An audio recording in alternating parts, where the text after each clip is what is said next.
자, 일반 전표 입력 화면 사용법, 입력 방법에 대해서 살펴봤는데요. 이제는 메인 매출 전표 입력 방법에 대해서 살펴보는데, 다시 메인 매출 전표 입력 화면은 어디에 있냐? 자, 전표 입력 밑에 있습니다. 일반 전표 입력 밑에 메인 매출 전표 입력 메뉴가 있는데, 일반 전표 입력과 달리 부가가치세와 관련 있는 자료를 입력한다고 했어요. 부가가치세와 관련 있는 자료입니다.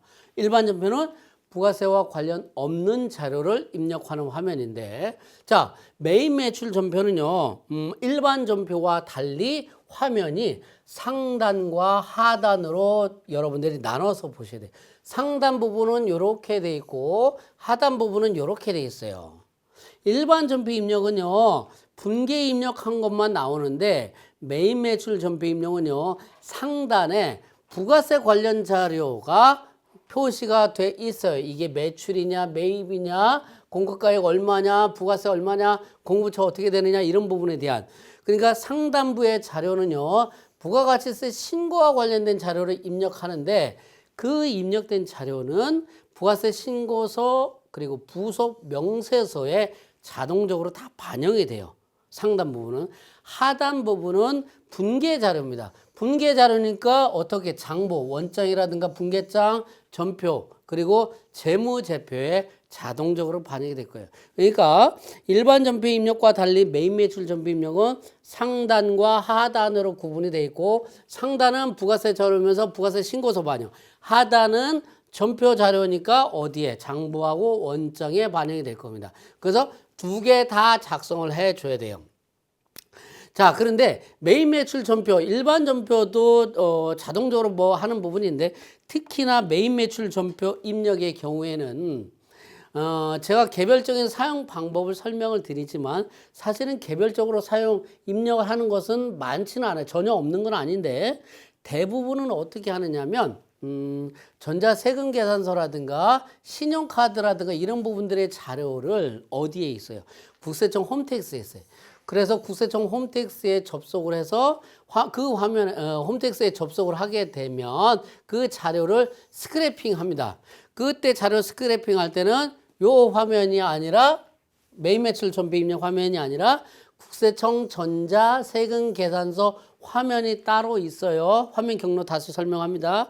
그 화면에 들어가서 아이디 비번 넣고 딱 해가지고 스크래핑 한다라고 하면 홈택스에 접속을 하면서 홈택스에서 자료를 쭉 끌어옵니다. 끌어와서 그 자료를 이 화면에 메인 매출 전표에 전송을 하게 됩니다. 그래서 일괄적으로 한꺼번에 왕창 원샷으로 거의 다 입력을 하게 됩니다. 개별적으로 입력, 이 화면에 들어와서 개별적으로 입력하는 사례는요, 내가 수기로 매출 매입 세금 계산서 주고받은 게 있다든가, 또는 현금 매출 같은 거, 이런 부분들은 홈택스에서 끌어오는 게 아니기 때문에 메인 매출 전표 입력 화면에서 직접 개별적으로 수기로 입력한다는 얘기예요. 여기다 유형 넣고, 품목은 뭐 넣어도 되고 안 넣어도 되고, 수량도 넣어도 되고 안 넣어도 되고, 공급가액 넣고, 부가세 넣고, 공급조명 뭐 이런 거 쭉 입력하고, 전표 밑에다가 분계 입력, 이것을 수동으로 해줘야 된다는 얘기입니다. 그 외에는 거의 대부분은 뭘로? 스크래핑 해가지고 자동 입력해 주는 게 거의 대부분일 겁니다. 자, 그랬을 때 보면, 여기 제일 중요한 게 메인 매출 전표 중에 제일 중요한 부분이 뭐냐면, 여기 뭐, 변경이라든가 이건 아시죠? 이미 계속 여러 번 설명했고, 입력 범위를 설명하는 거고, 여기 월, 일은, 전표 발생 일자 되는 거고요. 밑에, 그 다음에 유형이라고 되는데, 이 유형이 메인 매출 전표 입력 화면 중에서 가장 중요한 부분 중에 하나인데, 부가세 유형을 얘기하는 거예요. 부가세 유형을 의미하고 매출 및 매출 유형이라든가 매입 유형을 보시게 되면 이런 부분들이 있다는 얘기예요. 매출 유형, 그리고 매입 유형이 있는데, 내가 매출을 했는데 이것이 세금 계산서 발행되는 과세 부분이다. 그러면 11번을 선택하면 11 과세가 될 거고요. 그런데 내가 부가세 과세 대상인데 영세율이다. 영세율 세금 계산서 발행한 부분이다. 그러면 12로 선택을 합니다. 면세 사업자가 세금 계산서가 아니라 계산서를 발행한다. 그러면 13면세를 선택하고 증빙이 없는 매출이다. 증빙 없는 현금 매출이다. 보통 이제 건별 매출이라고 얘기를 해요. 건별 매출이라고 하는데 이 건별 매출을 14번 코드를 선택을 합니다. 세금계산서 발급 대상이 아닌 해외 수출, 대표적인 게 직수출이에요. 직수출의 경우는 16번을 선택을 합니다. 영세율도 수출 아닌가요? 이때 12번과 16번의 차이는 뭐냐면 16번은 수출은 세금계산서 발급하지 않은 수출. 세금계산서 발급한 수출 영세율은 12번을 선택을 합니다. 신용카드로 매출하는 경우도 있죠. 그때는 17번 카과 현금 영수증을 발행해서 매출하는 경우가 있죠. 그때는 22번 현과를 선택을 합니다. 매입의 경우에는요. 내가 세금계산서를 정상적으로 받았고 매입세 공제되는 일반적인 상황이면 50일 과세를 선택을 합니다. 10% 세율 세금계산서 받은 거. 면세 사업자가 발행한 계산서가 있다면 53 면세. 내가 세금계산서를 받긴 했는데 이게 불공제되는 부분이야. 예를 들어서 뭐 그 접대비라든가 아니면 비영업용 승용차라든가 관련된 이런 부분. 사례는 제가 나중에 또 설명을 하는데 이런 부분이다 그러면 54번을 선택을 해야 돼. 즉 뭐냐면 세금계산서를 받았다고 해서 무조건 51번이 아니라 세금계산서를 받았는데 이게 불공제 대상이다 그러면 54번 코드를 써야 된다는 얘기. 여기다가 54번. 여기다가.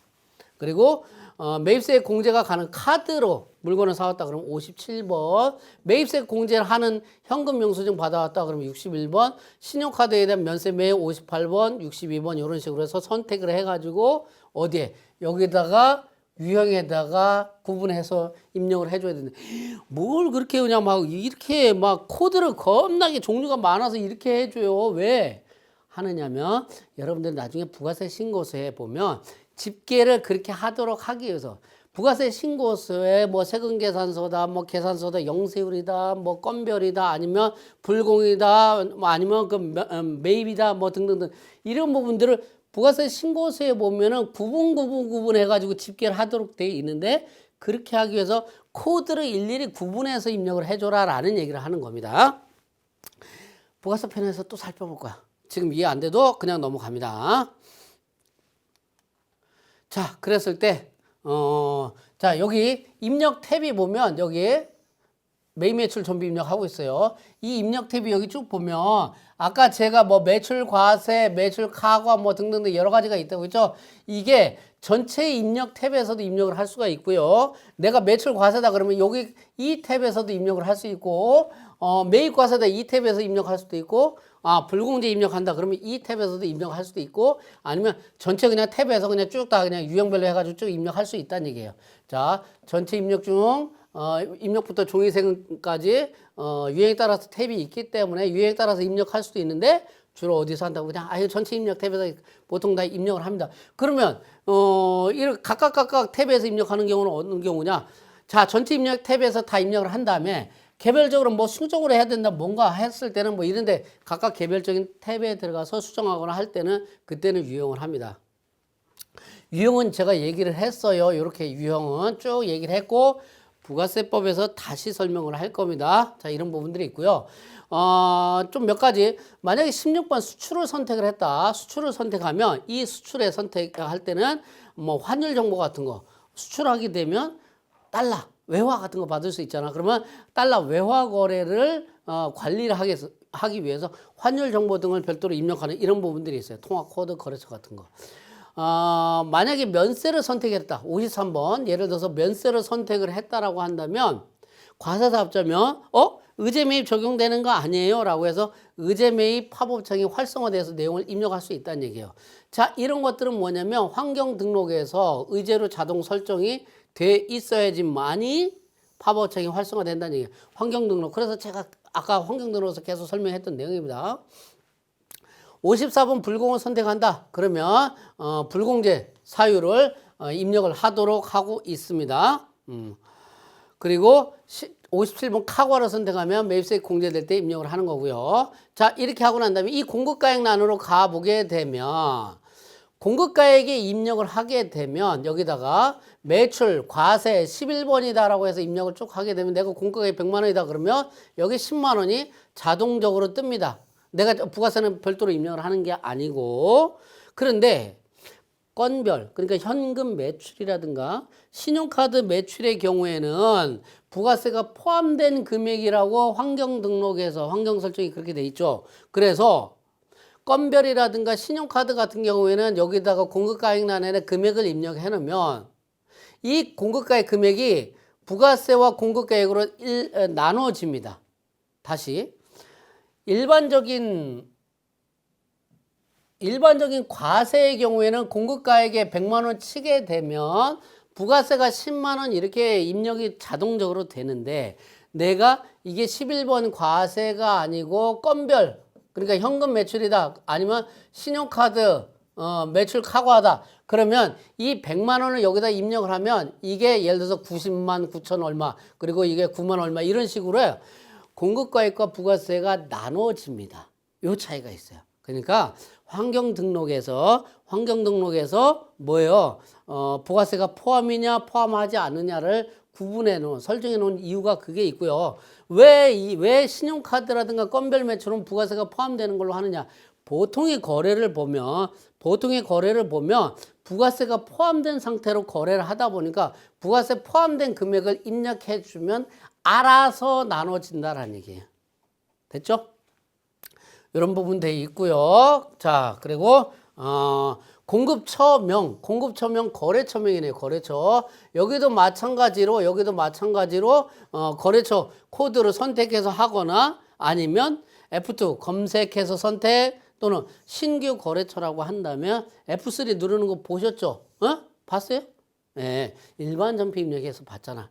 F2 검색, F3 신규 등록. 그래서 입력된 자료는 어디에? 거래처 등록 화면에 자동적으로 반영이 된다라는 얘기를 했습니다. 자, 이렇게 해서 공급처면 사업자 주민등록번호까지 쭉 다 입력하고, 여기 전자는 전자세금계산서냐 아니냐 여부를 선택을 하면 되고요. 분계는 이 밑에 분계하는 게 뭐냐라는 얘기예요. 자, 예를 들어서 분계 유형은 환경 등록의 회계 탭에 가시게 되면 설정된 계정 과목이 자동적으로 반영이 된다는 얘기예요. 예를 들어서 내가 도소매업이에요. 그래서 상품 매출로 했으면 상품 매출, 그리고 상품 매입, 그리고 외상 매출금 뭐 이런 식으로 해놨으면 외상이다라고 이렇게 딱 하게 되면 여기에 상품 매출이 그냥 자동적으로 떠버린다는 얘기예요. 여기가. 그런데 내가 도소매가 아니고 제품 매출, 제조업이다 그러면 제품 매출로 선정을 했으면 여기다 외상으로 입력을 하는 외상을 선택하는 순간에 여기에 제품 매출로 떠버린다는 얘기예요. 나는 제조업과 뭐 공사 매출도 다 같이 있는데, 아니면 상품 매출과 제품 매출 두 개 있는데, 추가 설정을 제품 매출로 설정했으면 여기다 분계에다가 추가로 선택을 하게 되면 여기가 제품 매출을 떠버린다는 얘기예요. 그러니까 환경 설정을 해준 거에 따라서 환경 등록 해준 거에 따라서 분계가 된다는 얘기예요. 뭐 현금으로 분계하는 이런 부분은 거의 소규모 개인 거래처일 때만 사용하고요. 거의 대부분은 뭐예요? 외상 또는 뭐 다른 부분은 혼합, 이런 부분들이 있어요. 외상 선택할 때 외상은 매출 채권, 매입 채무 계정 분계 시 선택을 하는데, 외상 매출금 그러면서 상품 매출, 제품 매출 뭐 이런 식으로 할 거예요. 뭘로? 환경 등록 설정한 대로 자동 분계가 된다는 얘기예요. 그런데 대부분은 물론 외상으로 해놓고도 다른 걸로 바꿀 수도 있어요. 대부분은 여기 외상이 아니라 혼합을 선택할 수 있어요. 혼합은 뭐냐면 현금이라든가 외상 거래 이외의 경우일 때 선택을 합니다. 즉 뭐냐면 외상과 혼합이 섞여 있거나 외상이라도 미수금 또는 미지급금 계정 과목을 쓸 때 하는 겁니다. 또는 일부 현금 포함할 때, 고정자산 매각 등 이런 부분들일 때인데, 거의 대부분의 분계 유형 보면 외상 아니면 혼합으로 합니다. 혼합하게 되면 여기 차변과 대변 개별적으로 다 입력을 해줘야 돼요. 거의 대부분은 혼합으로 여기 외상 아니면 뭐 혼합 또는 환경 등록에 추가 설정하는 것처럼 추가 등등등 이런 부분들을 할 수 있다는 얘기예요. 물론 개별적으로 여기 가서 또 다시 별도로 수정할 수 있는, 자동으로 설정돼서 뿌려졌다고 하더라도, 자동 반영됐다고 하더라도 개별적으로 수정은 다 할 수 있어요. 걱정 안 해도 됩니다. 자, 근데 여기에 카드를 설정한다. 분계 유형에 카드를 설정하게 되면 카드 매출, 카드 매입 상대 계정을 환경 등록, 신용카드 매출 채권, 그리고 신용카드 매입 채무 계정으로 분개할 때 선택합니다. 그러면 그때 거래처는 공급처가 아니라 신용카드사로 바뀝니다. 신용카드. 왜? 신용카드 매출 매입이면 내가 거래처로부터 물건 사고 팔고 하면서 신용카드 거래했다고 하더라도 돈 주고받을 것은 누구한테 줘야 돼? 신용카드사로 돈 주고받고 해야 되니까. 그래서 이때 거래처, 하단의 거래처는 공급처가 아니라 신용카드사로 변경이 될 겁니다. 과세 매출 입력 후 카드 선택을 하게 되면 하단에 차변에 미수급 나올 거고 대변에 제품 매출 나오고 거래처 카드사, 신용카드사 거래처 등록을 하면 됩니다. 여기에 카드사 그 팝업창 나오고요. 여기 좀 신용카드 선택을 해가지고 분계 유형 카드로 선택을 했을 때 신용카드사 입력하고 카드 채권 이런 부분들 반영이 된다라는 얘기입니다. 본래 그 분계 유형 여기입니다. 요 분계 유형에 모든 거래 그냥 혼합 거래로 입력해도 상관없어요. 근데 카드 거래일 때는 카드를 선택해야지만이 부가세 신고 서류라든가 이런 부분들이 제대로 작성이 되더라라는 얘기를 여러분들이 체크하시면 될 것 같습니다. 자, 그다음에 여러 가지 기능들을 한번 좀 보는데요. 물론 여기에 제가 아까 잠깐 설명했는데 뭐 유형이라든가 공급가에 뭐 부가세 공급처면 채권 채무는 반드시 해줘야 된다고 했고 이런 부분들을 하는데 여기 나오네 뭐 품목 수량 단가 이런 거는 안 해도 돼요. 생략해도 돼요. 자, 그 다음에 기능들을 한번 조금 설명을 하면요. 기능들을 설명을 하면 자, 여기 화면 상단에 기능키가 겁나게 종류가 많이 있어요. 뭐 F4 복사, 뭐 F6 검색, 그리고 뭐 역삼각형도 있고, 역삼각형은 밑에 하부 메뉴 기능키가 또 있다는 얘기죠. 이런 부분들 쭉 있는데 첫 번째 F4 복사에 보면 F4 복사 여기 요 보면 여기 역삼각형 보면 분계 일괄 변경 메뉴도 있고 부가세 유형 일괄 변경이 있고 의제로 일괄 변경 같은 메뉴들이 있어요. 자, 이런 건 언제 유용하냐면 데이터들을 쭉 선택해서 특정한 데이터 몇 가지 뭐 10개든 뭐 100개든 특정한 데이터를 선택을 하고 메뉴를 일괄적으로 뭐 변경한다든가 수정한다든가 이런 부분을 할 수 있다는 얘기예요. 예를 들어서 내가 이렇게 쭉 이렇게 거래를 쭉 선택해요. 그 다음에 이 외상 분계를 혼합 분계로 바꾸겠다. 또는 과세 매입인데 매입이 아니라 불공인가 봐. 그러면 과세 불공으로 한꺼번에 물론 한 개 할 수 있는데 한 개 하다 보면 날 새겠죠. 세월 다 가버려. 언제 다 해 그 많은 것들을. 그래서 한꺼번에 원샷으로 쫙 하기 위해서 일괄적으로 변경을 하기 위해서 이런 기능 키를 활용을 하는데 분계 일괄 변경도 있고 부가세 유형 일괄 변경, 뭐 의제로 일괄 변경 여러 가지 메뉴들이 있어요. 그래서 이 중에서 F4 복사 요구 중에서 분계 일괄 변경을 선택하면 내가 외상으로 돼 있는데 나 그냥 다 혼합으로 할래. 혼합을 그냥 다 외상으로 할래. 이런 식으로 해서 확인 키 누르게 되면 변경이 다 된다는 얘기예요. 일괄 분계. 그러니까 외상으로 됐던 게 혼합으로 바뀐다든가 혼합으로 됐던 게 외상으로 바뀐다든가 막 그런 거. 부가세 유형 일괄 변경도 마찬가지예요. 내가 매입인데 이거 불공으로 하겠다. 그러면 매입 공제로 과세로 돼 있던 게 몽땅 다 불공제로 다 바뀌어버린다는 얘기예요. 하나 불공제로 바꿀 수도 있지만 완샷으로 다 할 수 있다는 얘기예요. 그러면서 불공제 사유도 뭐 변경함, 사업과 직접 관련 없는 지출로 다 하겠다. 그러면 불공제로 쫙 바뀌면서 불공제 사유가 전부 다 사업과 직접 관련 없는 지출로 쭉 바뀌게 된다는 얘기예요. 물론 그중에서 이거는 비영업용 수용수용처 관련인데 그러면 그거는 체크해서 하나만 바꿔줘도 된다는 얘기예요.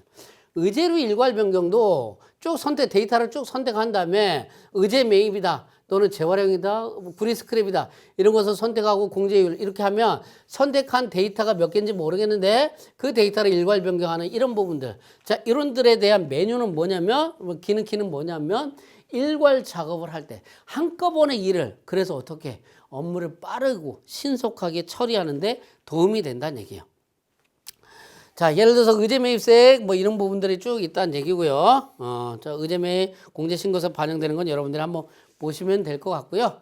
자, 그 다음에 추가적으로 그 기능키 더 보면요. 여기 보면 F6 검색해가지고 역삼각형 있죠. 여기 보면 중복 검색 또는 대차 차액 검색 같은 이런 메뉴들이 있어요. 그리고 F8 과거 데이터 보기 하게 되면 뭐냐면 이거는 자료를 입력했는데 그 중에서 동일거래처 정보를 보여주는 기능입니다. 이 얘기는 뭐냐면 내가 부가세라든가 자료를 입력했는데 전기에 내가 어떻게 입력을 했는지 내가 아니라고 하더라도 담당자가 바뀌었어요. 그러면 전에 담당자는 어떻게 처리했을까? 전년도에는 어떻게 처리했을까라는 것을 참고해야 될 필요성이 있다라는 얘기입니다. 참고해야 될 필요성이 그때는 뭐예요? F8 과거 데이터 보기 이런 하면 과거에 회계 처리한 내역을 보여준다는 얘기입니다. 이렇게 돼 있고요.